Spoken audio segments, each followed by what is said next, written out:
Xin chào tất cả mọi người, chào mừng các bạn đã trở lại với kênh YouTube của mình. Mình tên là Chi Nguyễn, mình là tiến sĩ giáo dục và hiện đang giảng dạy và nghiên cứu tại một trường đại học tại Mỹ.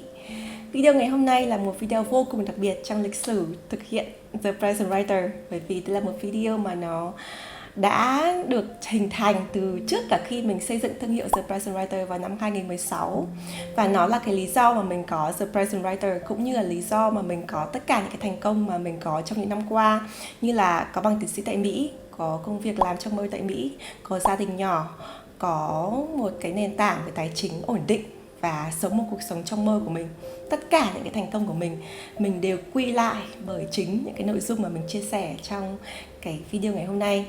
Hay nói cách khác, trong video ngày hôm nay mình sẽ chia sẻ cho các bạn cái bí quyết lớn nhất tạo ra cái sự thành công của mình. Và mình chưa từng chia sẻ nó ở bất kỳ đâu trong vòng 5-6 năm vừa qua. Không phải là bởi vì mình giấu giếm, mà bởi vì là nếu các bạn theo dõi cái phương pháp này, bạn sẽ thấy rằng là nó thực chất là một cái dạng tạo ra kế hoạch 3 năm liền, 3 năm liên tiếp. Và mình muốn là bản thân mình trải nghiệm cái phương pháp này chính bởi mình, và mình thử nghiệm trong vòng 3 năm rồi tiếp tục đến 2 năm, 3 năm tiếp theo, và mình hiện đang ở cái lần cuối của trải nghiệm của năm thứ 6. Và mình cảm thấy rằng là cái phương pháp này nó thực sự có ý nghĩa và nó thực sự thay đổi cuộc đời mình. Vì vậy sau một thời gian trải nghiệm, mình cảm thấy mình đã có thể tự tin để chia sẻ lại cái phương pháp này cho các bạn. Và mình tin rằng là cái phương pháp này cũng có thể làm thay đổi cuộc đời bạn vĩnh viễn, cũng như là mình vậy. Mình bắt đầu video ngày hôm nay nhé. Trước hết, đây là một phương pháp để thiết kế và tạo ra cái cuộc sống trong mơ của bạn, cái dream life mà bạn hằng mong ước. Và mình không phải là người đầu tiên nghĩ ra phương pháp này, mình học được nó 6 năm trước bởi một YouTuber và một người làm kinh doanh rất thành công có tên là Mimi Icon. Thì mình sẽ để đường link đến cái YouTube video gốc của cô ấy thì các bạn có thể xem thêm, và mình sẽ dựa vào cái video đó để làm lại, để hướng dẫn lại cho các bạn những cái bước để thực hiện cái phương pháp này trong video này. Trong phần tiếp theo của video thì thứ nhất, mình sẽ chia sẻ cho các bạn các bước cụ thể để thực hiện phương pháp này đúng như là Mimi Icon đã dạy cho mình. Phần thứ hai thì mình sẽ chia sẻ kinh nghiệm thực tế của mình trong 6 năm qua để thực hành cái phương pháp này. Điểm nào mà nó đã khiến cho mình thành công như vậy, và những điểm nào mình chưa thực sự thành công thì mình cũng sẽ chia sẻ cho các bạn một cách rất chân tình. Vậy các bước để thực hiện phương pháp thiết kế và tạo ra cuộc sống trong mơ này như thế nào? Bước thứ nhất, bạn sẽ tạo ra một cái bảng tầm nhìn, hay còn gọi là vision board. Cái bảng tầm nhìn này thì các bạn có thể Google ngay ở trên Google, hoặc là trên YouTube này cũng có rất nhiều video những cái influencer người ta tạo ra cái bảng tầm nhìn như thế nào. Thì thường mình thấy mọi người hay cắt ghép từ cái tạp chí, hoặc là thấy những hình ảnh đẹp mọi người dán vào ở trên cái bảng. Bản thân mình thì mình là một người rất là practical, rất là thực tế, do vậy là mình chỉ làm rất đơn giản ở trên máy tính thôi. Thì ban đầu thì mình thiết kế thì mình sử dụng PowerPoint, và mình tạo ra một cái bảng tầm nhìn như thế này vào năm 2016. Sau này thì mình biết làm ở trên Canva, thì mình sử dụng Canva để tạo ra một cái bảng tầm nhìn thế này vào năm 2020, cuối năm 2019, đầu năm 2020. Và cũng như Mimi hướng dẫn, mình sẽ không cho các bạn xem cụ thể những cái bảng tầm nhìn của mình là gì, mặc dù mình đã có ở đây, bởi vì mình không muốn các bạn bị ảnh hưởng bởi cái giấc mơ, cái dream life của mình.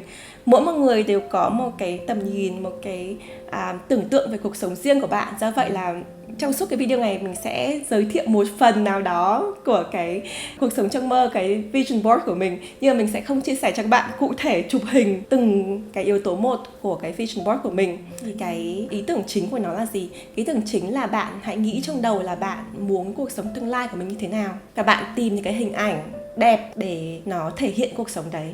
Chẳng hạn như là, ví dụ như bạn muốn đi du lịch khắp thế giới chẳng hạn, thì bạn sẽ lấy cái hình ảnh nào đấy về du lịch, về cái cảnh quan, về cái nơi mà bạn muốn đến, và bạn cho vào cái vision board của bạn.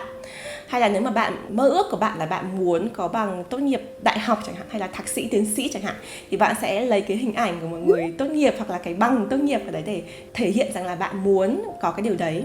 Có một cái vision board như thế này nó rất là quan trọng, bởi vì nó sẽ khiến cho bạn nhìn thấy tổng thể cái cuộc sống trong mơ của mình còn trông như thế nào. nếu mà bạn là một người hay mơ mộng ấy, thì mình nghĩ rằng là trong đầu bạn sẽ có rất nhiều ước mơ mình sẽ làm này thằng này kia.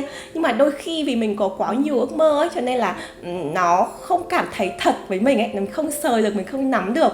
Thế nhưng mà khi mà mình lấy từng cái hình ảnh mình ghép vào, mình nhìn thấy nó thì mình thấy rằng đây là cái điều mình muốn. Và trong cái quá trình mình làm ấy, nó khiến cho mình nhận ra thêm cái ước mơ mà mình thầm kín trong lòng, mà mình không muốn nói ra, mình không muốn nghĩ ra. Thì bây giờ mình có cái bảng đấy thì mình sẽ thực sự mình cảm thấy rằng là mình muốn làm cái điều mình muốn làm. Còn đối với những bạn mà ít mơ mộng, mà những người thực tế như kiểu mình ấy, mình cảm thấy rằng là những cái người thuộc tuyếp này hay cảm thấy là tiêu cực, kiểu như là mình không làm được cái điều đấy đâu, mình mơ thế thôi nhưng mà chắc là không thành hiện thực đâu, kiểu như thế.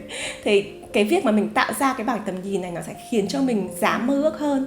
Mình nghĩ rằng là mình cũng có thể, nếu mà mình cố gắng thì đây là cái ước mơ của mình và mình thấy nó được trong tầm tay của mình hơn. Thì mình cảm thấy là cái phương pháp này nó rất là tốt. Sau khi bạn đã có bảng tầm nhìn này rồi thì một số người ta thích làm rất là đẹp và treo ở trong căn phòng của họ, treo ở trước mặt bàn học của họ để hàng ngày họ nhắc nhở cái giấc mơ của họ là gì và họ làm theo cái điều đấy để thực hiện ước mơ của mình. Cá nhân mình ấy thì mình không làm điều đấy, thì mình chia sẻ thật sự. Tại vì mình thấy rằng ấy, nếu mà mình có cái ý định để mình làm những cái hình ảnh này nó thật là đẹp để mình treo lên ấy, thì cá nhân mình nhá, mình cảm thấy rằng là mình sẽ không thành thật với bản thân mình.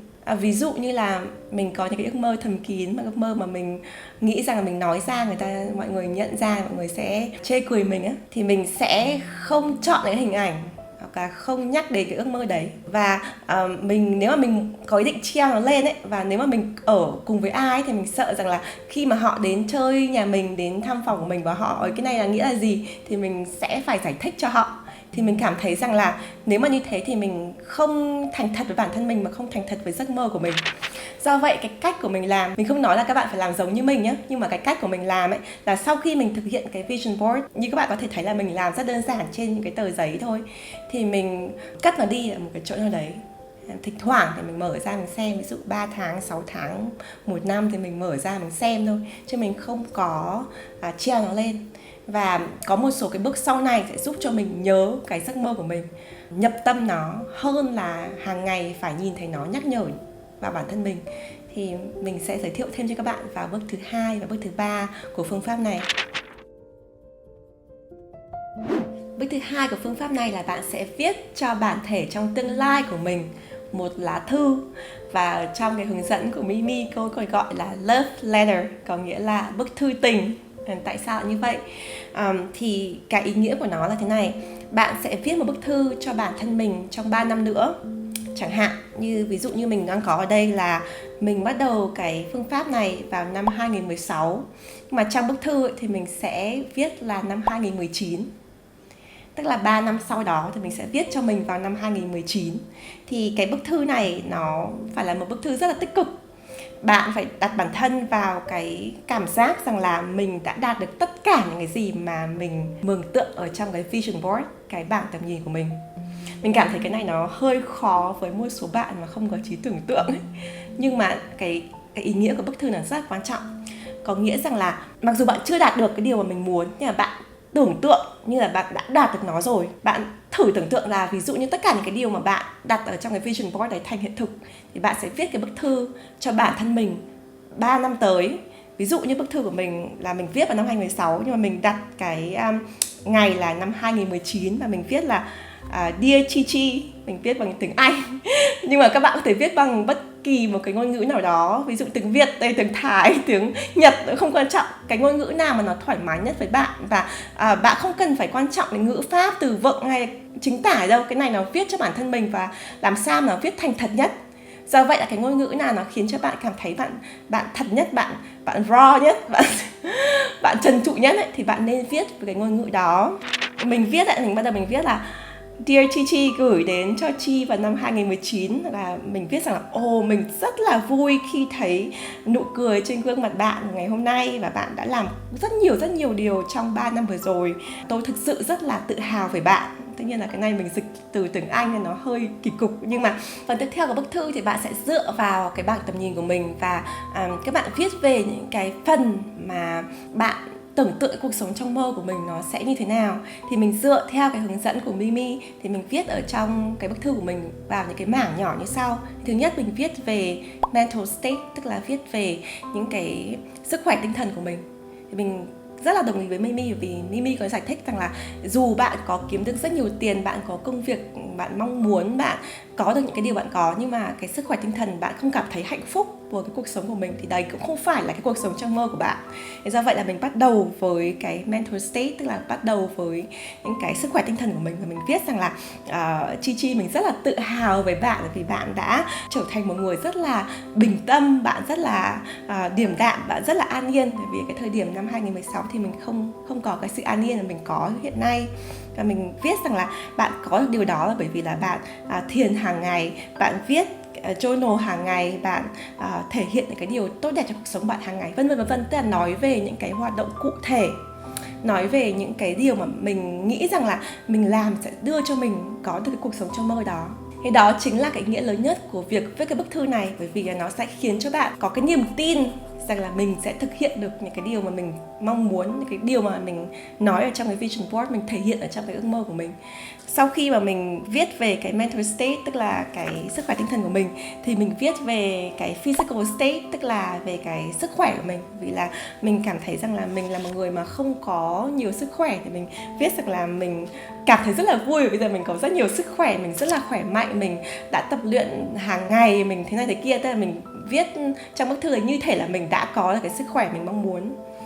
Cái phần thứ ba mà mình viết ấy là về cái mối quan hệ relationships. Thì mình viết về mối quan hệ của mình với chồng của mình, với gia đình của mình ở Việt Nam, với gia đình chồng của mình ở Mỹ này, với bạn bè của mình. Thì mình viết bức thư là như kiểu như là mình cảm thấy rất là tự hào và cảm thấy rất là hạnh phúc khi mình có một cái mối quan hệ rất là tuyệt vời với chồng của mình duy trì được một quan hệ tốt với ba mẹ của mình, với anh của mình, với người nhà của mình, với bạn bè của mình, vân vân. Bạn có thể viết ở trong cái bức thư đấy như thể là bạn đang sống cái cuộc sống mà mình hằng mong muốn và có cái mối quan hệ rất là tốt với những người xung quanh. Tất nhiên là bạn viết cái bức thư này là cho tương lai, do vậy là nó có thể thành hiện thực, có thể không. Nhưng mà cái việc viết bức thư này đã khiến cho mình sống được với cái ước mơ của mình, sống được cảm giác như mình đã cầm nắm được nó, thì nó rất là quan trọng cho cái niềm tin để mình thực hiện cái cuộc sống trong mơ của mình. Thì sau cái phần về relationships, cái phần về mối quan hệ, thì mình viết khá là nhiều về sự nghiệp. Bởi vì cái thời điểm mà mình mới biết cái phương pháp này là mình còn là nghiên cứu sinh, và mình trong tay mình là tay trắng, mình không có cái gì hết. Mình vẫn còn đang đi học, mình không biết tương lai của mình như thế nào, và mọi thứ còn rất là mông lung. Mình mới đi học thì mọi thứ nó còn yếu lắm, tiếng Anh của mình còn chưa được giỏi, mình viết còn chưa được tốt, và mình cảm thấy rằng là mình còn so sánh bản thân mình với những người khác. Do vậy mình tập trung vào cái khía cạnh sự nghiệp này, và mình viết ở trong bức thư như thể là mình đã đạt được cái điều mình muốn. Mình viết rằng là Chi mình rất là tự hào rằng là Chi đã có bằng tiến sĩ, mình đã có công việc ổn định tại Mỹ, mình đã được làm college professor, tức là làm giáo sư đại học mà như mình hằng mong muốn. Nếu mà các bạn theo dõi The Present Writer thì bạn biết rằng là cái giấc mơ này đến năm 2021, tức là cái năm nay mình mới đạt được thành hiện thực. Nhưng mà mình đã mơ nó, mình đã tin rằng là mình sống được theo nó. Cái ước mơ này, mình có cái công việc trong mơ này từ năm 2016. Phần tiếp theo mình tập trung ở trong bức thư của mình là về tài chính. Bởi vì mình cảm thấy rằng là tất cả những cái ước mơ nào thì nó cũng đều cần phải có tài chính. Thì cái thời điểm năm 2016 khi mình mới bắt đầu viết cái bức thư này thì mình không có gì trong tay cả, và thậm chí mình còn đang nợ một khoản tiền rất lớn. Thế nhưng mà mình viết trong cái bức thư đấy như thể là mình đã trả hết nợ, và mình đã có một cái nền tảng tài chính ổn định. Mình giúp cho cái sự nghiệp của mình phát triển, mình đã có thu nhập, mình đã có những cái này cái kia, có business riêng, vân vân. Và mình cảm thấy rằng là mình không phải lo lắng về tiền nữa. Và mình viết ra những cái điều đó thì mình cảm thấy rất là nhẹ nhõm. Mình cảm thấy là tương lai nếu mà mình sống cái cuộc sống mà mình không phải lo âu về tiền thì nó sẽ tuyệt vời như thế nào. Thì mình viết rằng là mình Chi rất tự hào vì bạn đã không phải lo lắng về tiền, bạn đã có một cuộc sống vô cùng ổn định. Thì mình viết cho bản thân mình vào năm 2019 như vậy. Phần tiếp theo sau cái vấn đề tài chính đấy thì mình sẽ viết về cái lifestyle. cái phong cách sống, thì phần này hoàn toàn có thể phụ thuộc vào bạn. Ví dụ bạn muốn sống một cuộc sống đơn giản thì bạn viết rằng là mình rất là tự hào vì mình hiện đang sống một cuộc sống đơn giản, nhẹ nhàng như mình muốn, chẳng hạn là bạn miêu tả cuộc sống đấy càng sống động càng tốt. Còn nếu mà bạn muốn có cuộc sống mà nó hơi khác biệt một chút, ví dụ như bạn muốn du lịch khắp thế giới chẳng hạn, hay là bạn muốn có một phong cách thật là quyến rũ chẳng hạn, thì bạn cũng viết ra đó. Bạn viết rằng là ôi tôi rất là tự hào vì là mình đã có được một cái cuộc sống trong mơ, mình đã được đi du lịch các nước, mình kể ra các nước đấy và mình tưởng tượng là mình có cái trải nghiệm thế nào sau khi mình đến thăm những nước đấy, hoặc là mình đã có một cái phong cách thời trang như thế nào, mình đã sáng tạo sao, mình tạo ra cái phong cách riêng như thế nào, để mình kể một cách sống động trong đấy, như thể là mình đang sống cái cuộc sống đấy, mình đã có cái cuộc sống trong mơ đấy, đã có được cái lifestyle, có cái phong cách sống mà mình mong muốn. Thì đấy là cái phần phong cách sống. Cái phần cuối cùng ấy mà mình học được từ Mimi Icon, và cũng là cái phần mà nó có ảnh hưởng lớn nhất cho cuộc đời mình sau này, đấy là cái phần mà gọi là public impact, tức là những cái ảnh hưởng của mình cho cộng đồng, cho community, cho những cái người mà có thể không liên quan trực tiếp với mình nhưng mà cho cái xã hội. Thành thật mà nói, vào năm 2016 ấy, khi mình bắt đầu viết cái bức thư này thì mình không biết mình viết cái gì vào cái phần ảnh hưởng cộng đồng này cả. Bởi vì khi đấy mình còn là nghiên cứu sinh, mình mới sang nước ngoài du học, mình không có tiền, mình không có quyền lực, mình không có một cái gì hết. Và mình cảm thấy rằng là mình không có cái gì để mình viết vào cái phần ảnh hưởng cộng đồng này, trừ việc là hàng tháng mình trích ra một khoản tiền nhỏ để mình ủng hộ cho những người gặp khó khăn ở Việt Nam. Thì mình không có một cái gì mình viết vào đấy cả. Thế mình bỏ đó. Thực sự là mình có bỏ đấy một thời gian rất là dài. Thì nếu mà các bạn đọc cái bức thư, bạn sẽ thấy là cái phần đấy là nó viết với một cái nét viết khác, bởi vì là mình bổ sung nó sau này. Thì bởi vì là mình có cái khoảng trống như thế thì nó khiến cho mình cảm thấy rất là băn khoăn ấy. Thì mình không biết rằng là mình có thể làm gì cho cộng đồng trong cái cuộc sống trong mơ của mình. Bởi vì là cái cuộc sống trong mơ nó chỉ có ý nghĩa khi mà nó không chỉ giúp cho cuộc đời của bạn mà còn giúp cho cuộc đời của những người khác. Thì cái này mình hiểu cái ý nghĩa này sau này. Nhưng mà cái thời điểm năm 2016 thì mình không nghĩ ra một cái gì hết. Và chính cái quá trình mà mình trân trọng, mình nghĩ rằng là mình sẽ thêm một cái gì, thì nó khiến cho mình nảy ra ý tưởng là mình không có một cái gì hết thì mình sẽ dựa vào vốn tự có của mình. Đấy chính là cái khả năng viết lách của mình. Đấy là cái duy nhất mà mình biết rằng là nó không chịu ảnh hưởng bởi tiền bạc, nó không chịu ảnh hưởng bởi bất kỳ cái thế lực nào cả. Nó chỉ ảnh hưởng cả bản thân mình có thời gian mình ngồi xuống mình tập trung mình viết hay không. Và đó chính là cái lý do tại sao mà mình nghĩ ra cái ý tưởng xây dựng blog The Present Writer chính vào năm 2016. Và nó là sự khởi đầu của The Present Writer, blog, YouTube và podcast như ngày hôm nay. Tất cả đều bắt nguồn từ chính cái bức thư này và chính từ cái phương pháp này mà mình học được từ Mimi Icon. Bước thứ 3 của phương pháp này là tạo ra một cái action plan, là tạo ra một cái kế hoạch hành động của bạn. Sau khi bạn đã có một cái bức thư đẫm lệ và cái bức thư rất là ngọt ngào dành cho bạn trong tương lai, thì bạn sẽ theo ngược lại cái dòng của thời gian để bạn tạo ra những cái kế hoạch hành động cụ thể. Càng cụ thể càng tốt, càng cụ thể từng năm một. Bởi vì mình viết cái bức thư này, mình tạo ra cái vision board này là 3 năm mà, thì mình sẽ quay lại từng năm một, từng tháng một, thậm chí từng ngày một. Thì mình sẽ làm cái gì ngay trong ngày hôm nay để mình thực hiện cái ước mơ của mình. Thì đây chính là cái điểm mà mình thấy rằng là nó khiến cái phương pháp này nó khác biệt hoàn toàn với những cái phương pháp mà người ta chỉ hô hào cổ động. Ví dụ như cái phương pháp mà người ta chỉ tạo ra cái vision board này và đăng lên, và bạn thấy rằng ngày nào mình nhìn thấy nó, mình thấy rằng là đây là ước mơ của mình cảm thấy truyền cảm hứng, nhưng mình không làm cái gì hết. Hay là những cái mà cũng gọi là viết cho cái bức thư cho mình, hô hào cho mình trong tương lai, kiểu như tôi sẽ làm được điều đó, 100 triệu phú vân. Thì nó cũng có cảm giác là mình đã đạt được cái điều đấy rồi, nhưng mà nó không có một cái kế hoạch cụ thể. Thì chính cái bước thứ 3 này là cái bước quyết định để bạn biến cái ước mơ của mình thành hiện thực. Thì cái cách mình làm là gì? Thì cách mình làm ấy là mình sẽ trẻ nhỏ ra. Ví dụ như là mình nói với các bạn từ ban đầu ấy, là nó có những cái phần, ví dụ như là cái mental state là cái sức khỏe tinh thần của mình này, physical state là cái sức khỏe về thể chất của mình chẳng hạn. Thì mình sẽ trẻ nhỏ ra, ví dụ như là cái hành động của mình là gì để cho mình có cái sức khỏe tinh thần tốt, thì mình sẽ thiền này, mình sẽ viết nhật ký này, mình sẽ đi bộ này, mình sẽ gần gũi với thiên nhiên chẳng hạn thế. Tức là cái nào mà nào khiến cho bạn cảm thấy an yên trong tâm hồn thì bạn làm cái điều đấy. Bản thân mình thì trong cái action plan, trong cái kế hoạch hành động của mình thì mình còn ghi rằng là mình muốn hẹn với therapist, hẹn với chuyên gia tư vấn tâm lý để họ giúp cho mình có cái bình ổn tâm lý hơn. Và điều này nó khiến cho cái cuộc đời của mình sau này thay đổi hoàn toàn. Mình đã từng chia sẻ rất nhiều về sức khỏe tinh thần ở trên blog và podcast của mình, thì các bạn có thể theo dõi thêm. Nhưng mà mình muốn nói rằng là khi mình viết vào trong cái kế hoạch hành động của mình là mình muốn gặp chuyên gia tư vấn tâm lý, thì nó sẽ khiến cho mình nhận ra rằng là mình phải đặt hẹn, mình phải tìm kiếm những cái người có thể giúp được cho mình. Có những cái goal, có những cái kế hoạch mà nó sẽ cần phải thậm chí cụ thể hơn nữa. Ví dụ như là một trong những cái kế hoạch của mình là lúc đấy là mình muốn có được cái vị trí college professor, trở thành giáo sư đại học tại Mỹ. Thì khi đấy thì mình năm 2016 mình còn là nghiên cứu sinh. Nhìn thấy giáo sư đại học thì mình thấy như kiểu họ là một cái chân trời khác, một cái thể loại rất là khác. Mình cảm thấy mình không thể nào mình vươn tới được. Nhưng mà khi mình làm cái action plan này, mình nghĩ rằng là ok, như thế nào để mình sẽ có được cái công việc này? Thì thứ nhất, mình sẽ phải có xuất bản, mình có công trình. Thì mình ghi vào đây rằng là thứ nhất là mình phải ít nhất là trước khi ra trường mình có 10 bài báo xuất bản.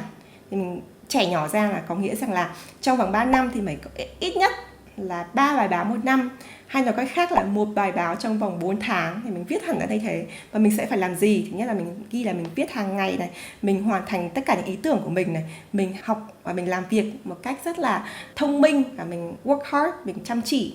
Mình gặp gỡ với những cái writing tutor, những cái người ta sẽ sửa bài cho mình để mình học cái cách mình viết tốt hơn này. Mình cộng tác với giáo sư để mình học thêm này. Và mình cái phần cuối là love your work, tức là mình yêu cái gì mà mình nghiên cứu. Thì đấy là một trong số những cái mà mình trẻ nhỏ ra để mình tạo được cái ước mơ của mình. Và thực tế là khi mà mình nộp hồ sơ để vào những cái vị trí college professor ở Mỹ thì mình đúng là mình có 10 xuất bản thật sự. Và đây là cái điều kiên quyết, nó khiến cho cái hồ sơ của mình là một người ngoại quốc, tiếng Anh không phải là ngôn ngữ mẹ đẻ, đã chiến thắng được hàng trăm ứng cử viên. Chính là nhờ có những cái action plan từ năm 2016 mình đã gieo vào đó, mình gieo vào đầu của mình là mình sẽ phải cố gắng như thế nào. Thì đấy là một trong số cách mà mình tự làm. Nhưng mà ví dụ như là cái goals, cái kế hoạch của bạn, cái ước mơ của bạn nó khác mình chẳng hạn. Ví dụ bạn muốn đỗ đại học chẳng hạn, thì bạn sẽ viết vào trong cái action plan là mình muốn đỗ đại học thì khối nào, mình thi những cái khối nào. Ví dụ bạn thi toán chẳng hạn, thì cái action plan của mình là gì? Là mình phải học hết các chương trình toán cơ bản, phổ thông chẳng hạn, vào ngày nào, rõ ràng vào đấy, bao nhiêu giờ học toán hàng ngày. Cái mục tiêu của mình là khi mà mình được đến cái giai đoạn ví dụ lớp 12 chẳng hạn, thì mình sẽ bắt đầu luyện bộ đề thi vào thời điểm nào. Mình sẽ phải có những cột mốc thế nào, điểm GPA của mình như thế nào để mình vào cái trường mình mơ ước chẳng hạn. Ví dụ bạn muốn xin học bổng thì cụ thể là mình sẽ phải học những cái kỳ thi chuẩn hóa nào, TOEFL, IELTS, SAT, GRE, vân vân. Nhưng cái kỳ thi chuẩn hóa đấy mình sẽ phải ghi vào cái action plan của mình, thì mình sẽ rõ ràng hơn là mình sẽ phải thực hiện những cái bước nào đấy để biến cái ước mơ của mình thành hiện thực. Thì đấy là cái cách để mình có thể biến những cái ước mơ nó không chỉ ở trên giấy, nó không chỉ là cái vision board, nó không chỉ là cái hô hào cổ động yeah, mà nó thực sự nó phải trở thành hiện thực. Thì đấy là 3 cái bước. Thứ nhất là mình có cái vision board, cái bảng tầm nhìn. Thứ hai là mình viết cái bức thư cho mình trong tương lai, trong 3 năm tới. Và cuối cùng, thứ ba là mình có cái action plan, tức là có cái kế hoạch hành động biến cái ước mơ của mình thành hiện thực. Trong phần tiếp theo của video thì mình sẽ chia sẻ với các bạn kinh nghiệm thật của mình.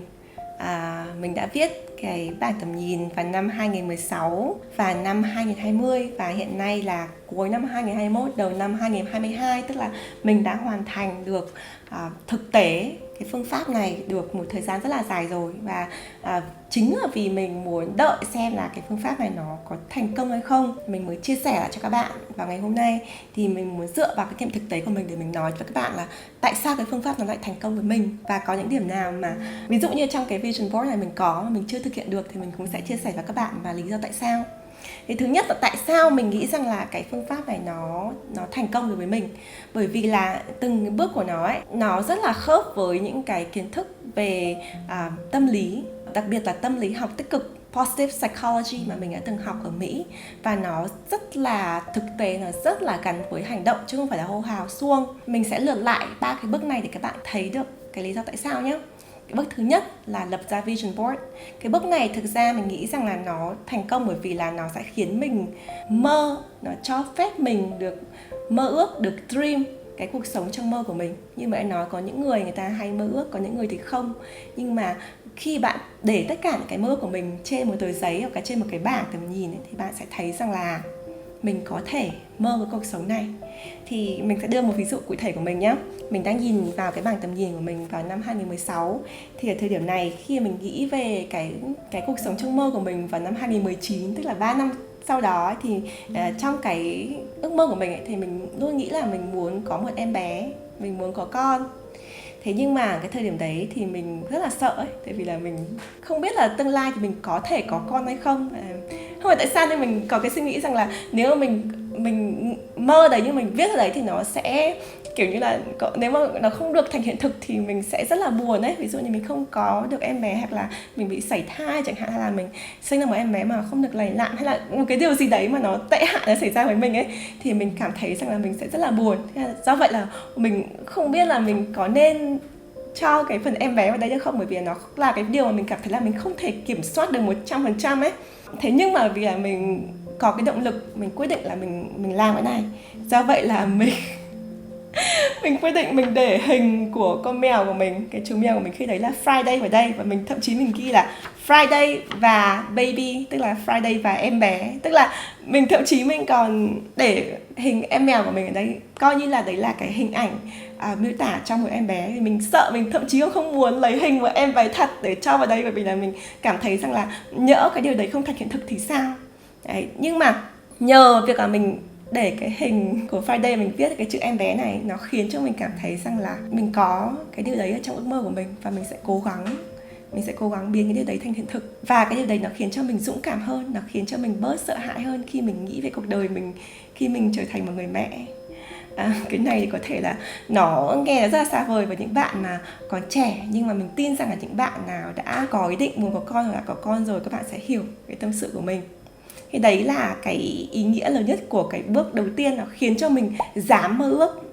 Nếu mà có cái động từ nào đấy thì cái bước này có nghĩa là dream, tức là ước mơ. Bước thứ hai, viết lá thư cho bản thân mình vào tương lai. Cái bước này mình nghĩ là nó thành công đối với mình, bởi vì là nó khiến cho mình chuyển từ ước mơ, tức là chuyển từ cái từ dream ấy sang belief, tức là tin. Từ mơ ước nó đến cái niềm tin là một khoảng cách rất là xa. Chẳng hạn như trở lại cái ví dụ về việc sinh con chẳng hạn, khi mình mơ ấy, thì mình thậm chí mình còn run rẩy, mình không dám mơ. Thế nhưng mà khi mình viết ra cái bức thư cho bản thân, mình viết rằng là gửi Chi, tôi rất là ngạc nhiên vì bạn giờ đã trở thành một người mẹ.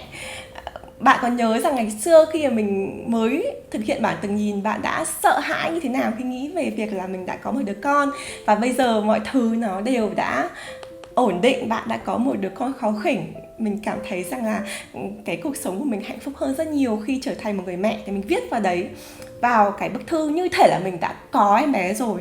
Thì nó sẽ khiến cho mình cảm thấy có cái niềm tin hơn là mình làm được cái điều này. Nó khiến cho mình nhận ra rằng là mình hoàn toàn có thể thực hiện được cái ước mơ của mình, và mình không phải quá sợ hãi. Cái niềm tin này nó rất là quan trọng. Tương tự như thế, một cái ví dụ khác đối với bản thân mình ấy, là nếu mà các bạn nhìn vào cái bảng tầm nhìn của mình vào năm 2016 và năm 2020 thì nó đều có một cái hình thể hiện rằng là mình muốn trở thành professor, mình muốn trở thành giáo sư đại học tại Mỹ. Tại sao nó hiện ra cả hai bảng tầm nhìn thì chắc chắn là bạn có thể đoán được, đấy là mình không thực hiện, mình chưa thực hiện được cái ước mơ của mình vào năm 2019 khi cái bảng tầm nhìn của mình đầu tiên của mình kết lại. Mình thực hiện được nó vào năm 2021, tức là mới đây thôi, khi mà mình đang ở trong cái bảng tầm nhìn thứ hai. Vì cái việc mà mình đặt cái vision board của mình, cái điều này 2 lần và mình viết nó ở trong bức thư của mình, thì mình còn nhớ là vào năm 2020 mình thậm chí mình còn viết về cái vấn đề, cái việc mà mình được làm giáo sư, mình còn gạch chân, mình bôi đậm, mình muốn thực sự tin rằng là mình sẽ làm được cái điều đấy. Tại sao? Bởi vì là khi mà bạn không đạt được cái điều bạn mong muốn ấy, thì cái niềm tin của mình nó sẽ bị vụn vỡ đi rất là nhiều. Ví dụ như bạn muốn trở thành kiểm toán chẳng hạn, ví dụ ước mơ của bạn là một Big Four, Deloitte chẳng hạn, thì kế hoạch 3 năm của bạn là bạn muốn trở thành một kiểm toán thành công, nhưng mà 3 năm kết thúc cái vision board của mình đóng lại, bạn chưa làm được cái điều đấy, thì mình tin rằng cũng như là cái ước mơ của mình nó sẽ bị hủy hoại một chút. Nếu mà đấy đúng là cái ước mơ của bạn ấy, thì bạn muốn rằng bạn nhấn mạnh hơn cái niềm tin đấy ở trong cái bước thứ hai, cái bước về viết cái bức thư. Mình phải nhấn mạnh thêm nữa là mình thực sự tự hào vì sau rất nhiều cố gắng, sau rất nhiều cái thất bại thì mình đã đạt được cái ước mơ, mình đã đạt được cái vị trí kiểm toán, mình đã đạt được cái vị trí làm giáo sư đại học, mình đã vào được đại học chẳng hạn. Mình nhấn mạnh ở đấy trong cái bức thư. Thì chính cái từ belief ấy, chính cái niềm tin này nó sẽ khiến cho mình vượt qua cái thất bại, cái thất vọng ban đầu để mình cố gắng mình theo đuổi cái mục tiêu mà mình mong muốn. Thì đấy là cái lý do tại sao mình cảm thấy rằng là cái bước thứ hai này nó rất là quan trọng cho cái sự thành công của mình và cho cái sự thành công của cái phương pháp này đối với mình. Bước thứ ba là lập ra cái kế hoạch hành động, action plan. Thì như mình đã nói từ ban đầu, nó là một cái bước mà khiến cho cái phương pháp này nó khác hẳn với những cái phương pháp chỉ có hô hào cổ động khác.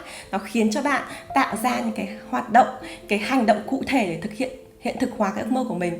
Thì ví dụ như là một trong cái ước mơ của mình là tạo ra cái ảnh hưởng cho cộng đồng, thì mình ghi nó ở trong cái vision board, mình viết nó trong bức thư của mình. Nhưng mà hồi đấy thì mình chưa có cái ý tưởng nào hết, nhưng mà nhờ cái kế hoạch hành động ấy, thì mình ghi trong đấy là mình muốn lập ra một cái blog.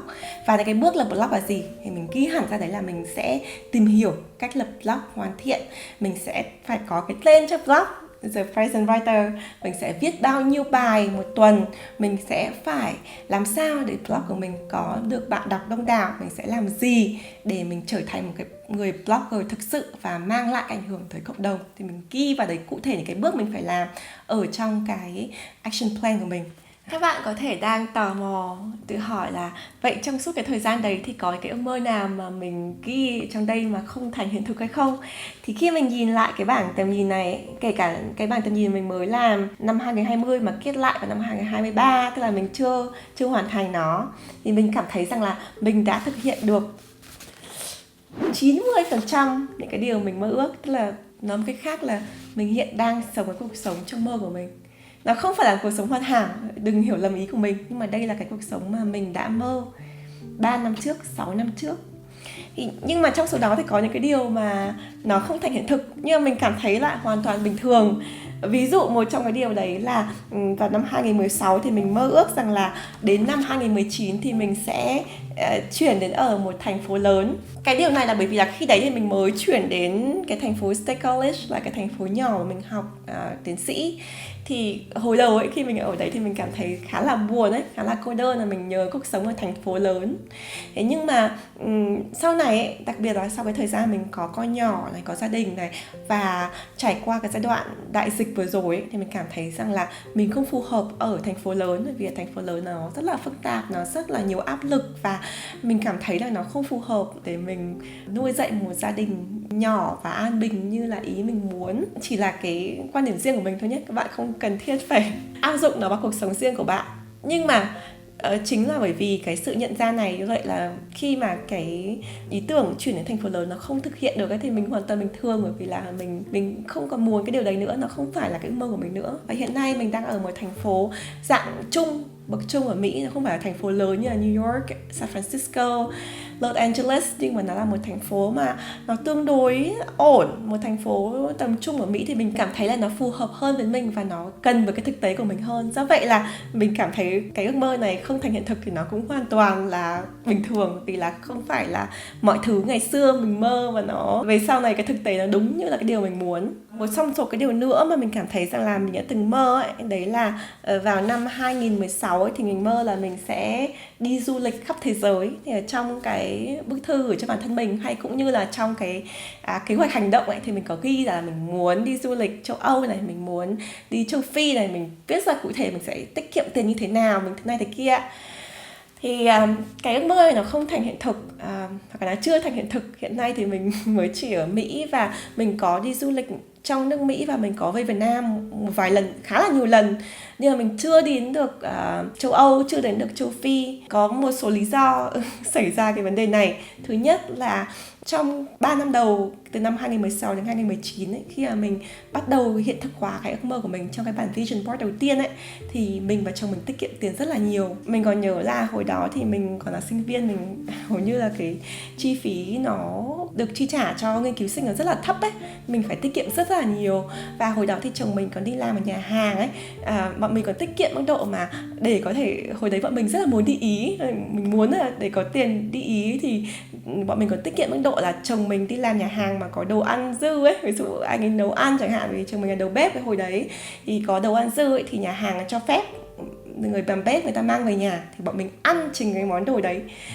Nhà hàng người ta chỉ có một số cái món nhất định thôi, nhưng mình ăn mãi, hầu như ngày nào tuần nào bọn mình cũng ăn cái món đấy, bởi vì mình muốn tiết kiệm tối đa cái số tiền để mình đi Ý. Thế nhưng mà vào năm 2017, 2018 ấy thì em mèo của mình, em Friday, ở trong cái vision board mà mình tượng trưng cho con của mình ấy, thì bạn ấy bị ung thư, một cái loại ung thư rất là hiếm. Và tất cả cái số tiền mà mình tiết kiệm hồi đó thì mình còn nhớ là khoảng độ 3.000 đô, một số tiền rất lớn với bọn mình hồi đấy, thì mình đổ ra hết để cho Friday đi khám này, đi làm xét nghiệm, đi phẫu thuật. Nhưng mà rất là tiếc không giữ được em. Thì nghĩ lại thì mình không có gì hối tiếc cả. Nếu mình quay trở lại thì mình sẽ vẫn sử dụng cái số tiền đấy, thay vì đi Ý để mình cố gắng mình dành thêm thời gian với Friday. Mình không có gì hối tiếc cả. Nhưng mà chính vì cái điều đấy nó cũng khiến cho cái ước mơ đi du lịch của mình bị chậm lại. Và sau này thì mình có nền tảng tài chính ổn định hơn, mình có công việc ổn định thì mình tiết kiệm được tiền dễ hơn, chứ mình không phải đi ăn đồ thừa ở nhà hàng như ngày xưa nữa. Thế nhưng mà lại vì đại dịch cho nên là mình không thể đi đâu được, và mình mới có con nhỏ nữa. Thế là từ năm 2018 cho đến nay là năm 2021 rồi, là 3 năm rồi mình cũng chưa về được Việt Nam, bởi vì là mình không thể về được khi mà có rất nhiều cái hàng rào về địa lý, cũng như là hàng rào về luật pháp, về kiểm soát, kiểm dịch. Nó khiến cho cái việc mà về nhà cùng với con nhỏ rất là khó khăn. Thế do vậy là mình hy vọng là trước khi cái vision board thứ 2 của mình cũng đã ghi là mình muốn đi du lịch. Đó, đi du lịch với Joe và Jaden vào năm 2023, thì hy vọng cái ước mơ này sẽ trở thành hiện thực.